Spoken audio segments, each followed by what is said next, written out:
In this short video, I will give you step-by-step instructions to give you the knowledge, a tools list, and torque specs to get the job done. If this video is helpful and saves you time, please subscribe and leave a comment below. Thanks for watching. In this video, I'll be showing you how to change the blend door actuator for hot to cold in a 2014 Chevy Equinox. This video will also work for a 2010 to 2017 Chevy Equinox, and the reason for changing this would be a clicking noise when you turn the vehicle on, or anytime you turn it from hot to cold, it'll start clicking as well. Or if it's always stuck on hot or cold and won't change over to the other one. Each of the different controls will have a different blend door actuator.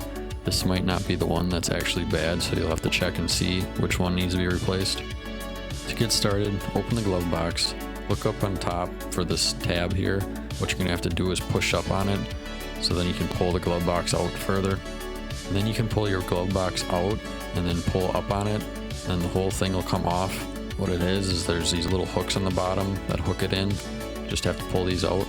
And then you can look inside, and off to the left you can see the actuator. First thing you're going to want to do is unplug the actuator. There's this little red tab, you're going to have to pull up on it first, and then you can pinch it and pull it out. And there are 3 screws that are 1/4 inch. I used the ratchet on the front tool, but the back one I had to use just a socket and a pliers to get it loose because there wasn't enough room to get in with the ratchet. And then once you get it out, take note of the orientation, which way the shaft will go back in there. It's only one way, and you might have to put it in and then turn it to get the screws to line up. This is the dormant part number for this actuator. Then you can reinstall it the same way it came out. Put it back in, line it up, start the screws with your fingers, tighten them up, just snug them because they just go into plastic. Plug your plug-in back in, snap the little red tab back in place.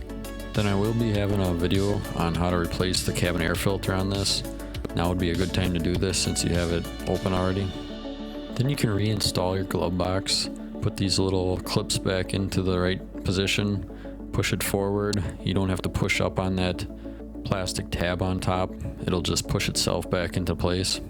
Thanks for watching the video. Please like and subscribe to get more short and to the point how-to videos like this that saves you time so you can get more done.